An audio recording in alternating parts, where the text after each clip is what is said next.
That statement. As the U.S. Department of Government Efficiency, or DOGE, continues to make large cuts to parts of the federal workforce, the fired federal workers, well, they're starting to speak out. And today, Congressman Paul Tonko brought together a number of our local community members who were federal employees until they were just laid off. Now, some of these people spent their whole careers dedicating their lives to the government and their jobs. They never had a negative performance review, not one, only to find out that they had been fired through a simple email.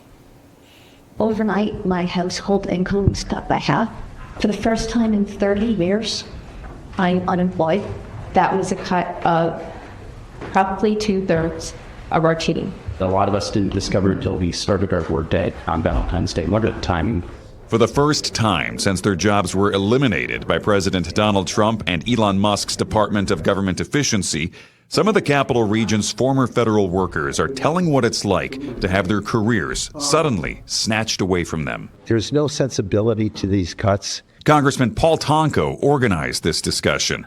Each of these people is a neighbor to somebody in our community, each with a similar story of how their lives were flipped upside down. Last week, I was laid off.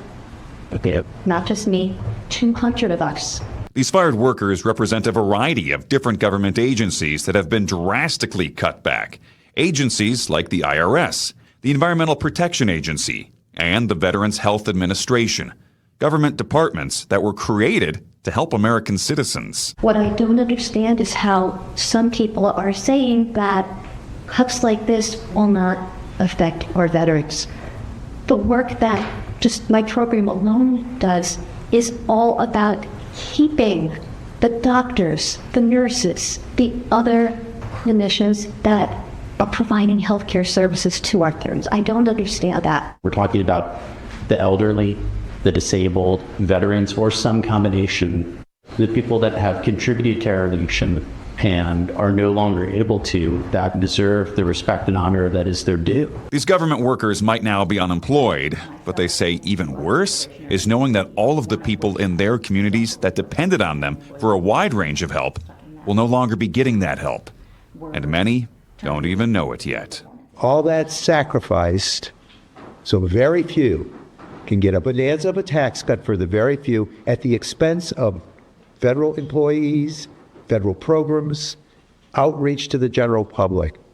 What have we become?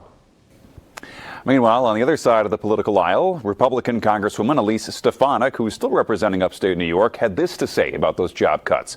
Quote, "From securing the border to cutting wasteful spending of our hard-earned taxpayer dollars, President Trump has delivered the most exceptional first month of any American presidency in history.